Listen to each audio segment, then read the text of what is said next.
Good morning and welcome to our podcast. Today I, as usual, have Dr. Mari on with me. Hi, Mari. How are you? I'm good. How are you? I'm great. Thank you. So last time we did our podcast, we were talking about relationships with emotionally unavailable people. And we decided to do this podcast because it's a great connection to setting boundaries in all relationships, but specifically in relationships with emotionally unavailable people. And one of the things that I witness in doing my readings with people, when they come to me, they've met somebody either on a dating site or somebody new. And dating, these days can be really hard because people have a really hard time connecting with other people. They think that they connect. And in the beginning, it's the love bombing stage and everybody likes everybody and they're complimenting each other because each person is looking for something from the other person.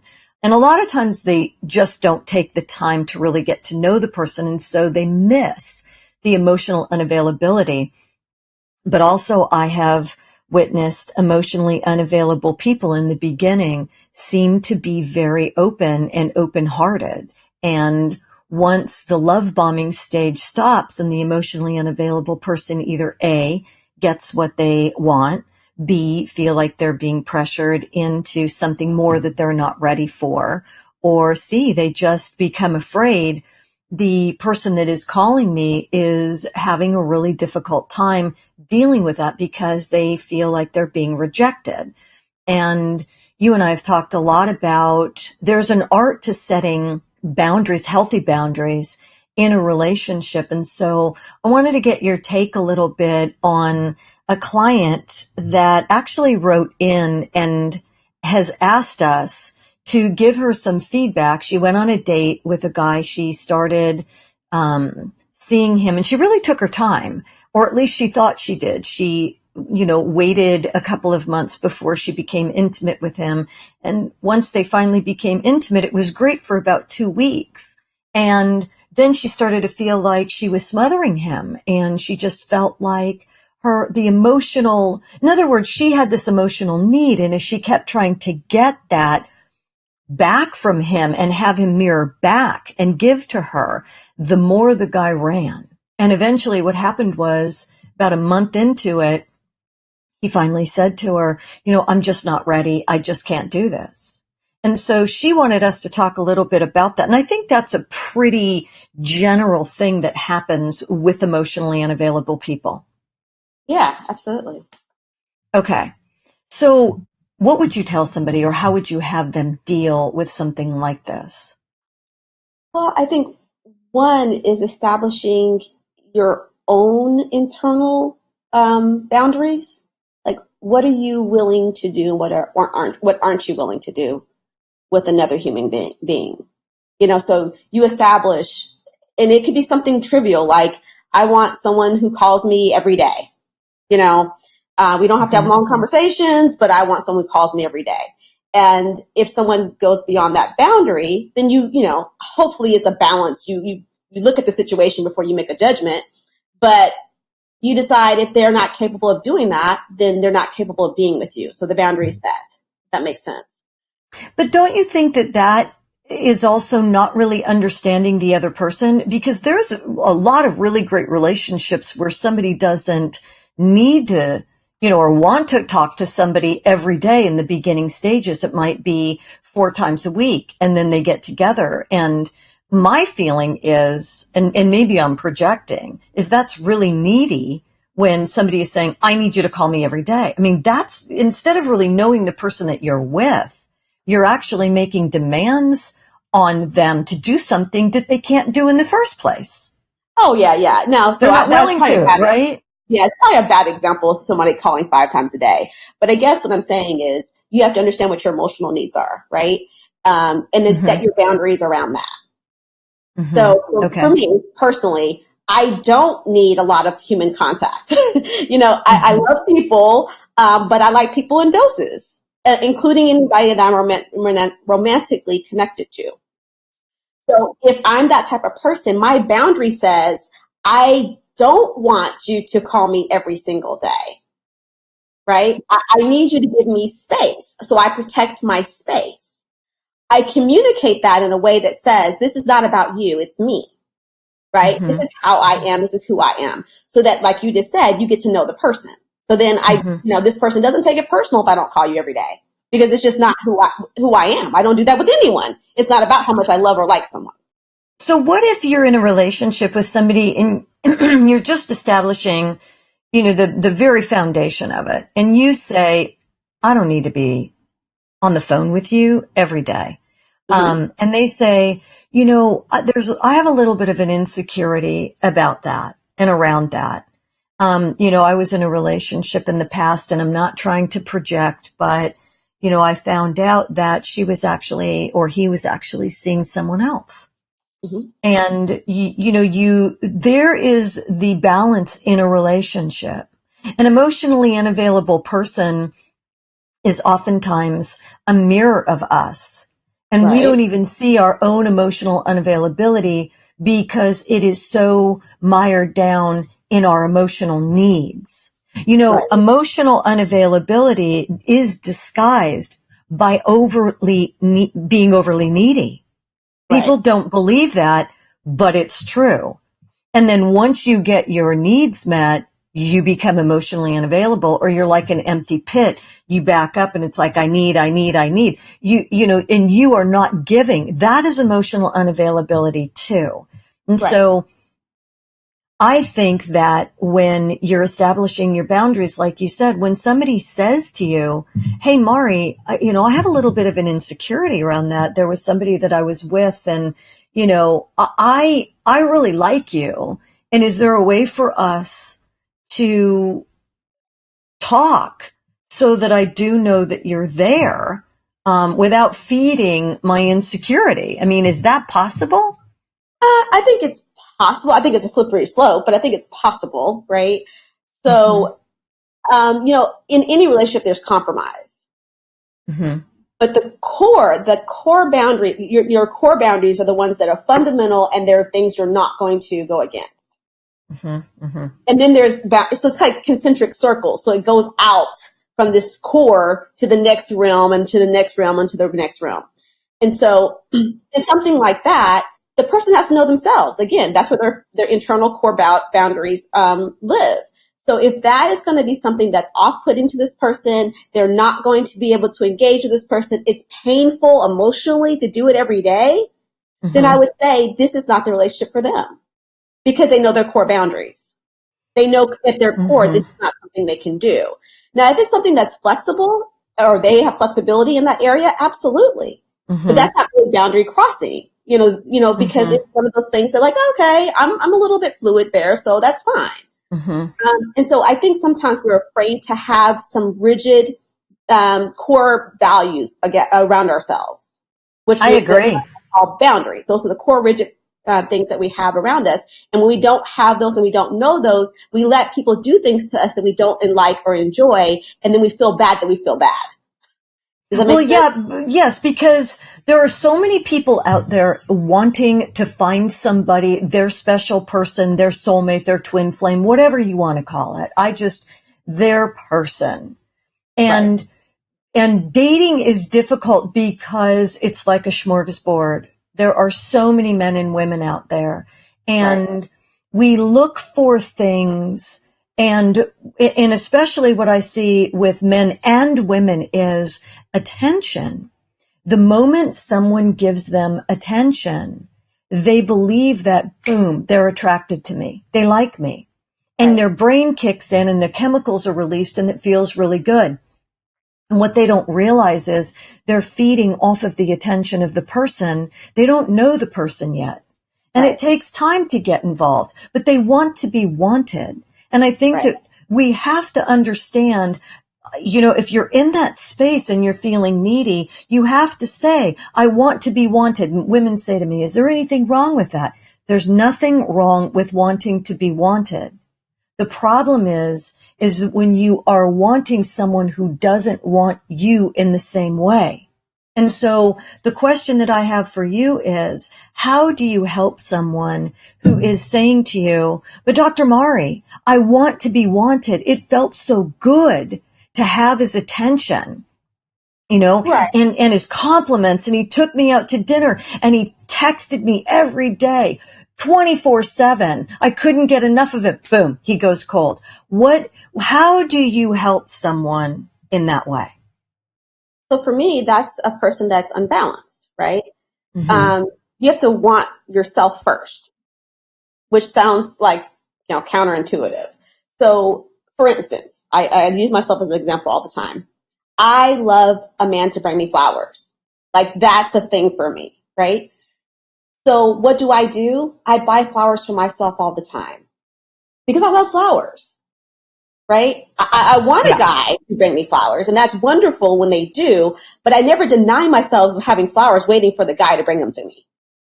So you give to yourself first, right? I give to myself first. All right. But how do you help a person that is in that cycle? I call it the hamster wheel, and they are thinking to themselves as they have had several failed, dates or relationships, or at least they call them relationships, even though they don't go Right. past a month.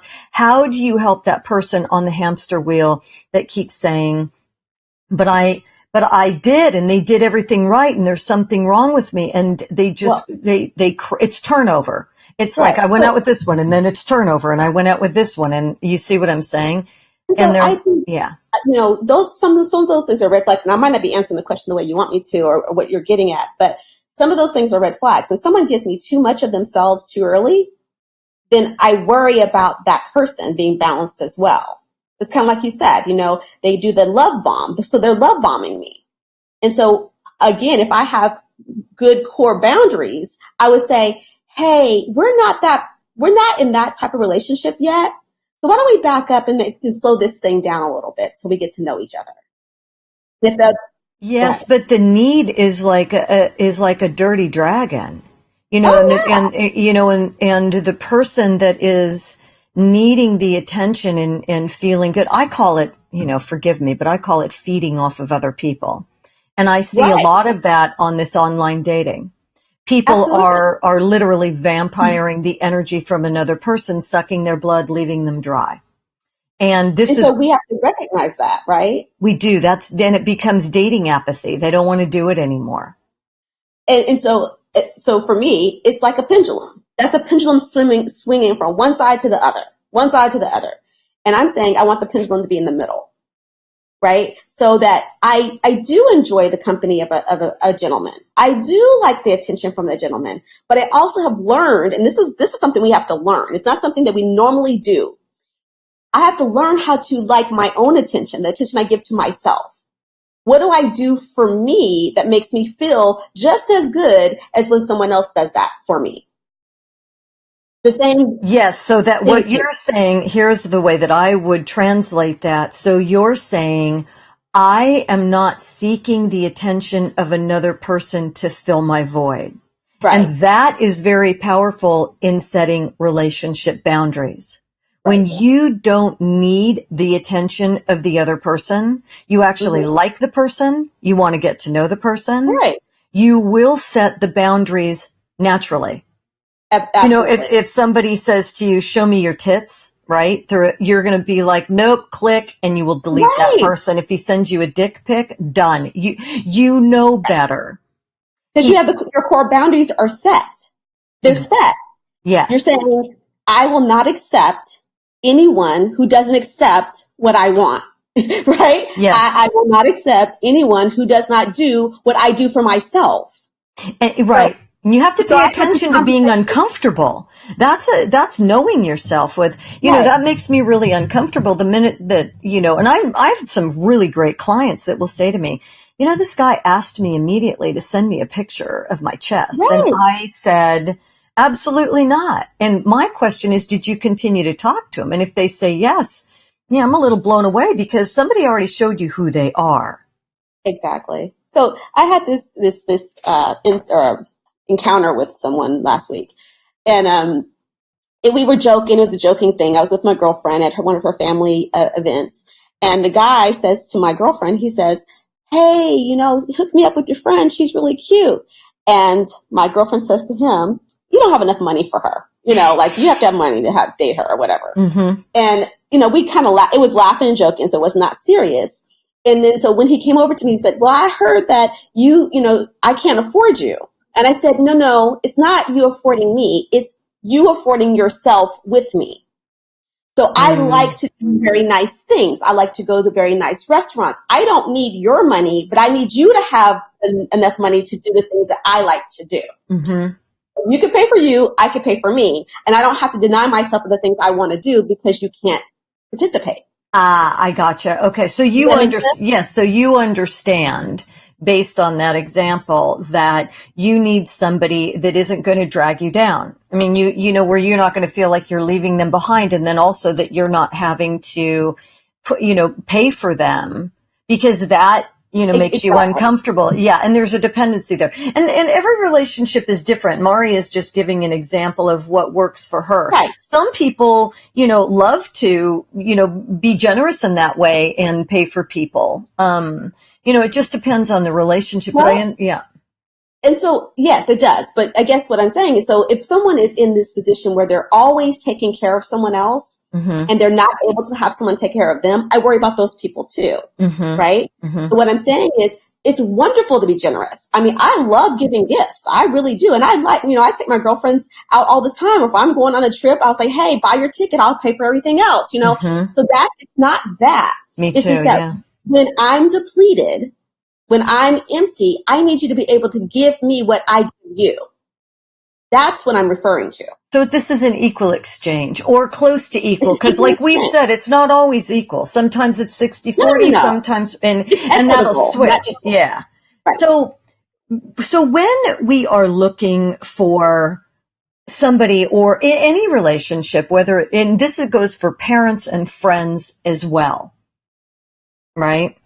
I think that, and I have found that when we do things for ourselves, like you're saying, we are filling ourselves up with things that we love. And instead of the craving, I just want somebody to love me, I just want somebody to love me, you are saying to yourself, I'm going to go love me. I'm loving me right now because I've always wanted to go windsurfing. And you go down and you take a lesson. You go windsurfing. Now, would you want to go with somebody you love? Yes, you absolutely. Yes, but it's not necessary. But it isn't necessary because you are doing something that you love. And some people say to me, and I get a lot of this, it's like, well, it's my age and I don't want to do that. And I don't feel like doing anything, I'm getting old, and there's all these excuses. And at the end of the day, they'll say, I just really want to watch Netflix. And I go, well, there's a lot of people out there that want to watch Netflix too. They want to do exactly what you're doing. You have to know, are you really open? Do you really want the relationship? Because there's the unavailability though, because they'll say, I don't want to do any, yet they're craving a relationship. You see, they create, and then they do go out with somebody and they go out with the wrong person, right? Because subconsciously they want to go home and watch Netflix. They don't really want the relationship. Exactly. So then they're dishonoring their own boundary, right? So that's what they're doing. They're mm-hmm. saying, I'm going to go cross my own boundary and do what you want to do, even though I hate it, mm-hmm. instead of saying, I actually love watching Netflix and I like watching movies and I want someone who does that with me. Mm-hmm. And that becomes extraordinarily important. And I'm not going to cross over into, X Games because that's not me. Mm-hmm. So I'm crossing over but I'm myself. But I'm also talking about how people will say, I want this. They'll say, I don't really want to go do anything. I just want somebody that'll hang out and watch shows with me and, go walk at sunset with me. Really simply. Okay. And they put that out there, and yet they go out with somebody that winds up being a triathlete. Right. And like then, there, but you are choosing somebody, I'm telling you, you like them, you like what they are, you idolize that, you love their attention, yet you want to go hide in your cave and watch Netflix. And what you have to figure out is, are you a closet triathlete? Or is the truth that you wanted a taste of that, but you really want to be alone at home to watch Netflix because you aren't into the intimacy of a relationship. Right. You see, it's complicated. You're emotionally unavailable, right?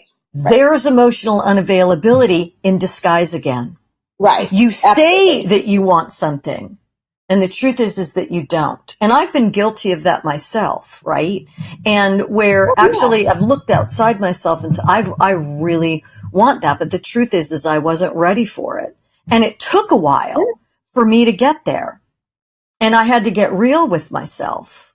And I think that's something that, creates another complexity to dating and relationships, and you and I actually talked to you about this last week. I had a client that got into a relationship with a man who was married, and it wound up going pear-shaped after about a year and a half, and they broke up, and he continued to be married, and she went off and started dating somebody else, and they came back together I guess it was like 2 years later, and he was divorced.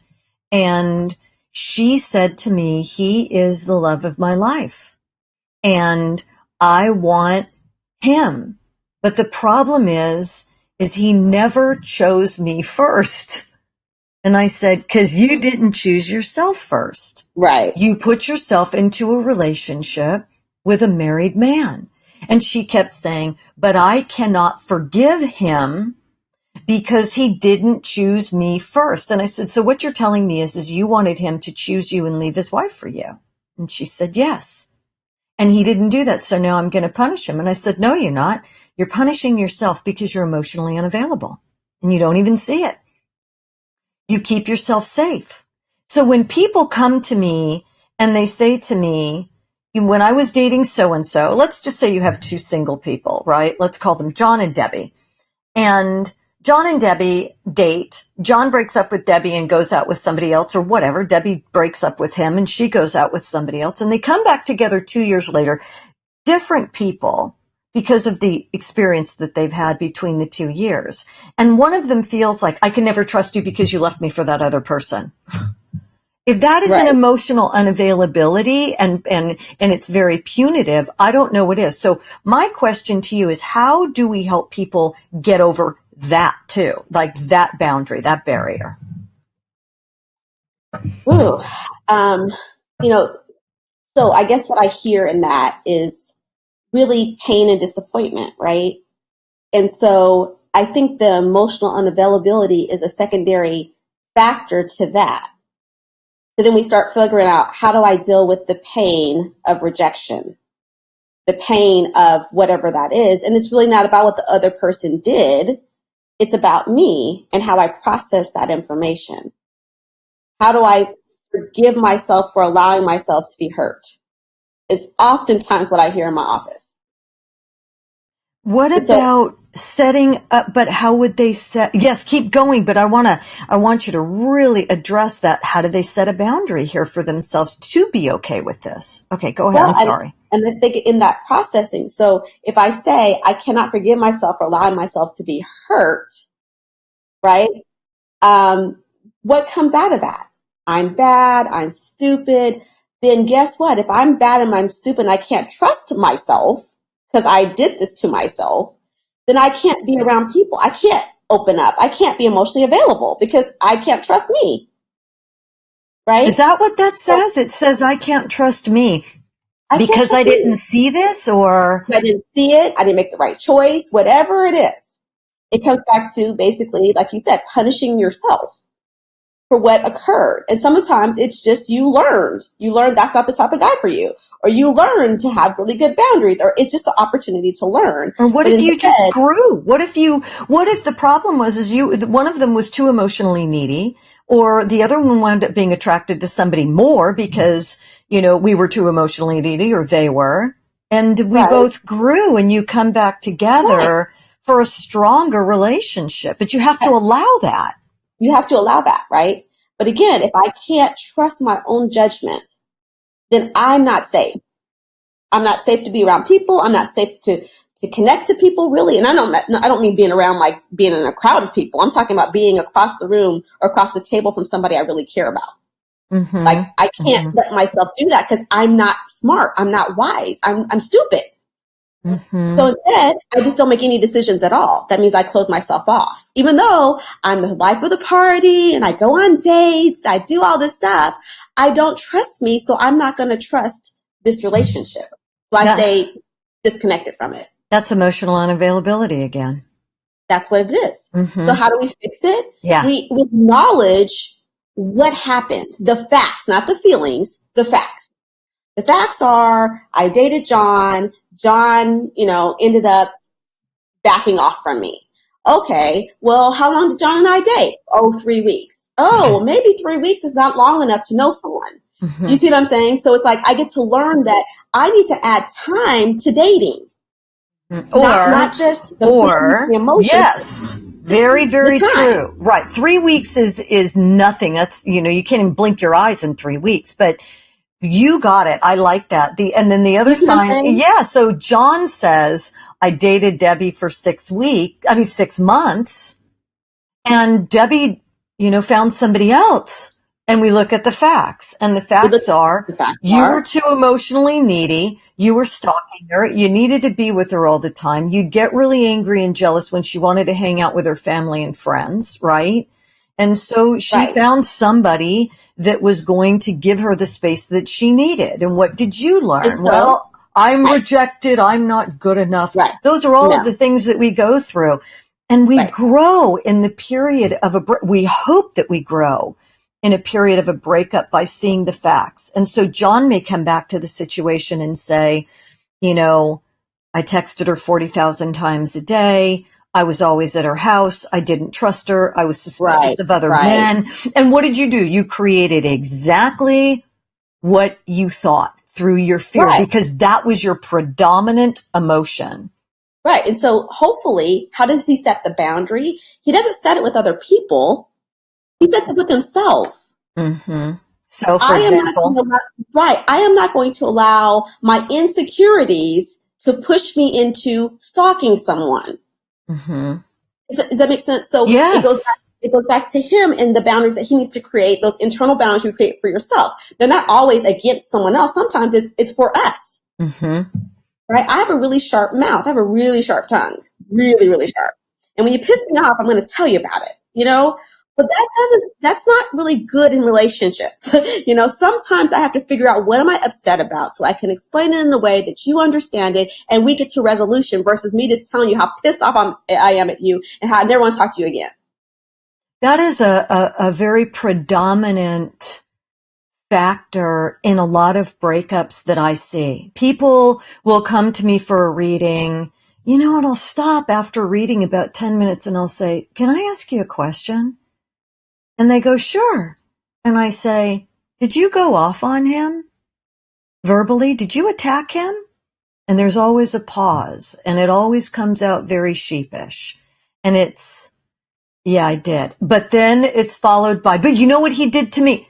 But the way that you attacked him or her, shut them down. Take responsibility for your sharp tongue and what you did, because I'll tell you, some people, they never come back from that if you give them that sharp tongue too many times. And then you kill your own relationship, though, is what I'm saying. Right. You kill it. Right. So it's back to the pendulum swinging. So what I do in my office is I say, okay, where's your pendulum? Is it on the left? Is it in the right? Or is it in the middle? So I need it to be in the middle before you speak. When we're talking about somebody who has a volatile type of communication style, I need it to be in the middle. Why? Well, I'm too pissed off for it to be in the middle. Okay. Well, let's process why you're pissed off. Because as you start processing, you start understanding why you're upset, not just feeling upset. So when I understand why I'm upset versus feeling why I'm upset, I can articulate what I need to happen. Mm-hmm. Does that make sense?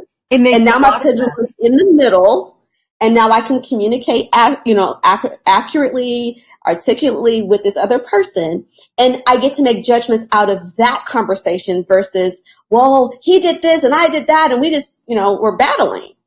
So nobody wins the battle. Would we then say that self-control is born from understanding ourselves?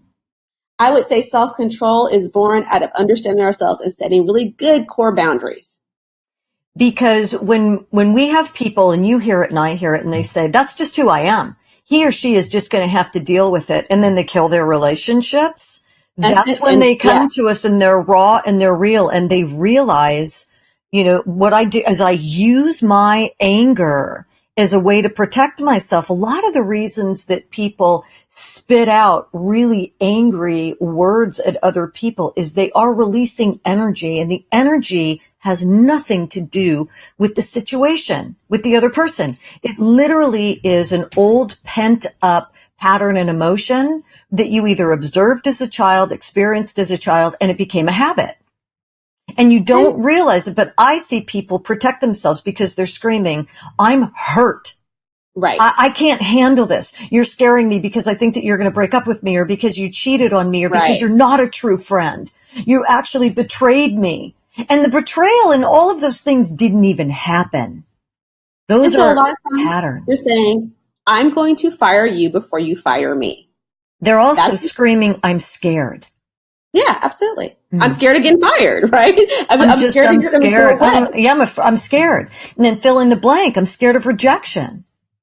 I'm scared that I'm a loser. It's all of those things that you said. Right. So back to what you said. So self-control is putting the pendulum in the middle, and it's going to always swing a little bit because we're thinking, absolutely. Your mind thinks and the pendulum swings. And that's what, creates this emotion. But what we're trying not to do is have a far swing to the left and to the right.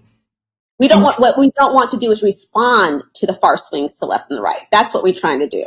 So processing, you have people process through just speaking to you. So is that how you do it? Yeah. Or writing it down, or whatever works for you. Mm-hmm. Right. So you have to start again, knowing yourself. Mm-hmm. So when I'm supercharged, there's a couple people that I call. Mm-hmm. Right? Because I know that they're reasonable people. They're going to tell me the truth. They're not going to pump me up and make me even more pissed off than I already am. Mm-hmm. They're going to they might say, yes, you have every right to be upset. Absolutely. Now, what are you going to do about it? Mm-hmm. Mm-hmm. Or they'll be like, well, I'm not so sure you should be upset. Think about it this way, mm-hmm. Or what have you. So I know I have to have those type of people in my life all the time. Mm-hmm. That means I have to nurture those relationships so those people can be there for me in those moments when I can't. And no one can predict the moment. It's going to happen when it happens. Mm-hmm. So I have to do a lot of work ahead of time so that I have people available for when those moments happen. And also being aware of the feelings that come up that trigger us, that make us want to react, right? Absolutely. Like I have very few friends, very few close friends, and you're one of the people that I'll talk to. You just listen. And you already know that's really what I need. Right. You can say one sentence to me and I'll take that for 3 weeks and I'll work on that. I'll understand myself more and more. And then I have another really good friend. Her name is Leslie, and she's very strong, very powerful, and boom, it's positive. It's like, this is what you're going through. You know it. You can handle it. And so my relationships aren't needy. What they are is almost like, it's almost like I feel like I have wise women around me. But those relationships were born because I learned about emotional dumping. I learned about self-control. And that's what you're saying. Right. And so these are all these skills are learned. They're not magically downloaded to you. You can have the best parents in the whole entire world, and you still have to learn this technique or learn these skills. Because when I read for clients that are struggling, and yes, we talk about it, and yes, I have them write it down, but they're actually looking for an energetic interaction. And there was a really great article in the New York Times. I sent it to you. My son actually sent it to me. And it is about what you and I do, how we work psychology and sort of the magic of the mind, right? And energy together. And what I find is I can dig out those moments. If somebody will give me enough time, I can dig the moment out of when it happened and who it happened with. And what's interesting is sometimes it's even somebody that's crossed over, right? And they'll come barreling through and give me the information, and the person has the aha moment. But the aha moment is just the beginning. That's the moment where they, come to you and they say, what do I do with this? I've got, this looks like somebody took pizza and put it in a Cuisinart, can we put this back together in a way that would look like a pizza again? So back on, we're talking about positive relationship boundaries, and what you're saying is positive relationship boundaries begin with yourself and knowing yourself, right? But it's also about self-exploration, self-observation, but you're also telling me the very root is self-control.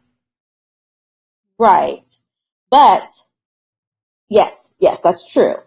But the key to me is patience and grace. But that's self-control. That's self-control too. It is. You have to have patience and grace with yourself. You are not going to get this quote unquote right. Like you were talking about triggers. Triggers are only identified after it happens. You can't know your triggers until they've triggered you. But a lot of times people get upset with themselves that they're triggered. I'm like, well, you didn't know the trigger. That's the whole point. It's a trigger. Now, once you know and recognize it, now you can get ahead of it. And that is the goal, is to learn how to get ahead of your triggers, or at least learn how to be able to communicate that you are triggered and what to do with it. Mm-hmm. And if you don't give yourself patience and grace to do that, you never ever give yourself an opportunity to learn how you operate, how you tick, what makes you tick, what makes you trigger, all that fun stuff. Right. So you never control the angry dragon. Right. And the angry dragon, whether you see it as such, can be covered up in some beautiful whatever, trauma, drama, or whatever emotional whatever. But that dragon will take over if we don't control it. And it does take patience, and it does take grace, and it takes stopping. And whether you meditate or you pray or you just contemplate in a silent place, do yoga, do whatever you want, take a walk, and really be able to observe yourself, and reaching out and having people help you instead of saying, oh, I totally get it. I can totally see why you were pissed off. Right? Yeah. You have every right to be, he was such a jerk or she was such a bitch. You completely, I get it. You know what? I wouldn't talk to him anymore. That doesn't help you. No. That hurts you. Gassing me up, it does not help me. Help me understand why I'm so upset. That helps me. In speaking your truth, what we realize is first we have to be truthful with ourselves. Because our truth is usually not really what we think it is. I'm going to call him and I'm going to tell my truth. He hurt me. He pissed me off. He or she didn't do anything. You reacted to what he or she did, and that is not their fault. They did what they did, and then you did what you did. And this is what I tell people. And then they say, yeah, but he pissed me off and now he's not talking to me. Okay. And then what? That was his choice, right? Right. And then what? But there you are. There you are in the gap, right? You're rejected. You're not getting what you want. Why does this always happen to me? Because you have to set boundaries with yourself first. And then once you do that, I think that you're able to reach out and you're able to say to somebody, you can even say to somebody that's emotionally unavailable. And I want to reiterate what we said in our last podcast is emotionally unavailable people are usually the ones that want the love the most. They want to be craved. They want the attention the most, and that they seek your attention as well. And that's why you have to take the time, like you said in the beginning of this podcast, to really get to know somebody. And that takes time. Right. Yes, it takes time. Yes, people do fall in love quickly, and it's beautiful and it's wonderful. It happens. But what happens when that wears off? Well, you're down to the two people. And if the two people have a really great understanding and a communication and a vibe and an energy between them, it works. But typically what happens is, and you would know the timing of this better than I, but when we are, in that place where we're in about 6 months or so and it's sort of worn off, people are like, I don't really like that you do that. I don't really like that you do this. And the next thing you know, instead of us really understanding ourselves in the relationships and what we can tolerate and why we would tolerate it, because there are trade-offs and compromises in relationships. We wind up having breakups that are ugly and scarring for 20 years, right? And so it's coming down to that. It's, this podcast is interesting to me because we've taken a turn back to what I really, really believe at our core. It's all about self. It's the mirror of relationship. Mm-hmm. Yeah. They say, what's the phrase? A right relationship begins with yourself. You can't have a right relationship with anyone until you have one with yourself. So if someone were to say to you, no, you got it. Exactly. So if somebody came to you and they said to you, I listened to this podcast and, you're talking about me having a relationship with myself. What is that? What would you tell them?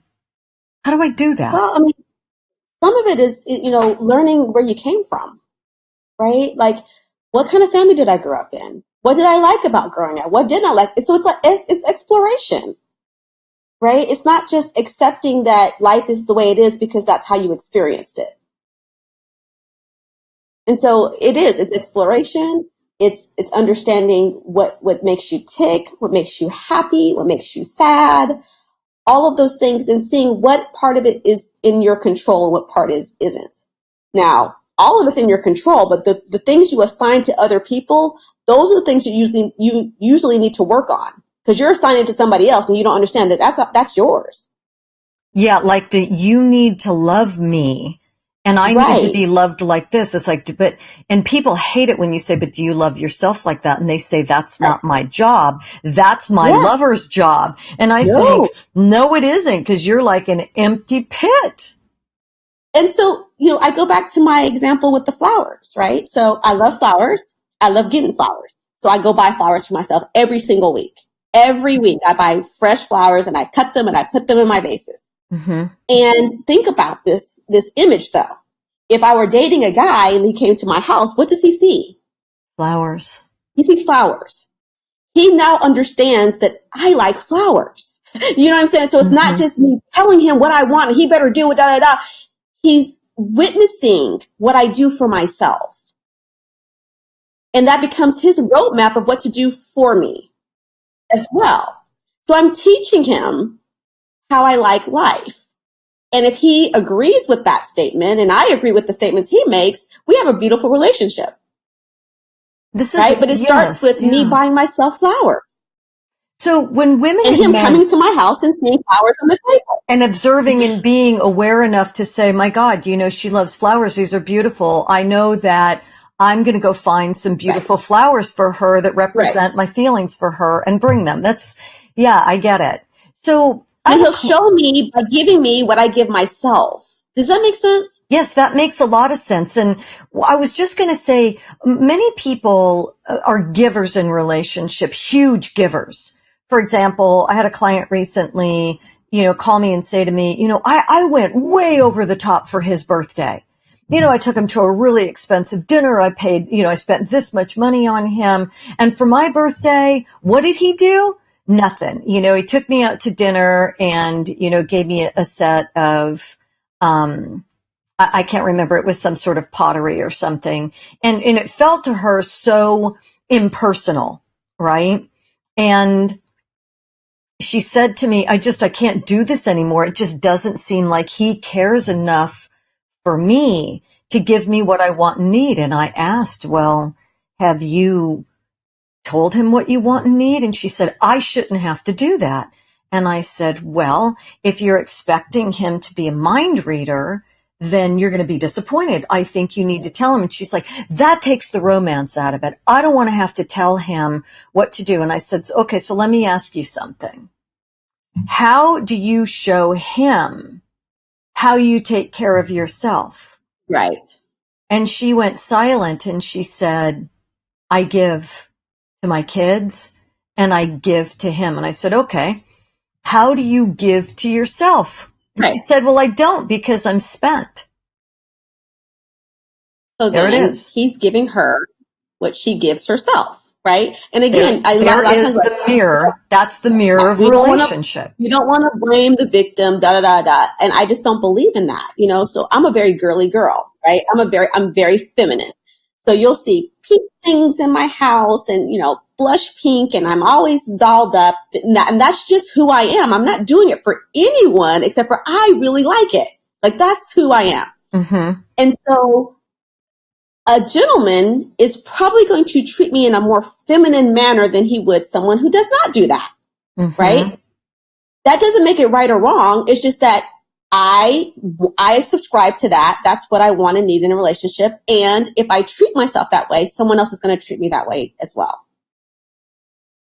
Excuse me, exactly. That is exactly right. I've noticed but I that. Have to know myself. Yeah. I have to be okay with knowing myself. I have to analyze myself. I have to be myself. So if I were dating a guy who's kind of a rough, you know, tom guy and wants a tom girl, and I start dressing like a tomboy and doing things like that, and I excuse that expression, I know it's sometimes derogatory, he's probably going to treat me like that. He's going to treat me like one of the guys. Mm-hmm. And then I can't be upset that he treated me like one of the guys when I acted like one of the guys. Mm-hmm. Exactly. Does that make sense? It makes a lot of sense. But sometimes we do that because we want him to accept us. We want him to like us. We want him to be, you know, good with us, but he's good with the image you're portraying, not who you really are. Right. So then what we're doing is we're not being true to ourselves or authentic or honoring that we actually like really girly feminine stuff if that's how you are, right? Right. And it's no different than, you know, a woman or a man calling me and saying, you know, why can't they just be direct with me? And my answer is because they're not. They are not direct in their communication. They go in the side door. They approach sideways. And these are things that if they irritate you about someone, you either have to help them understand how you need to be communicated with and not say, this isn't my problem. It just, there's more of why people get thrown away. Because they do not take the time to understand that this person is trying to say this. Some people are so sweet and they go, oh, I get it. I get exactly what he's saying. I know him really well. And then they let that be. You see? Right. Yeah. And then there's the other people and they say, you know what, God, she just couldn't be, you know, direct with, she's not. That's not how she, do you really love this person? Do you really have feelings for this person?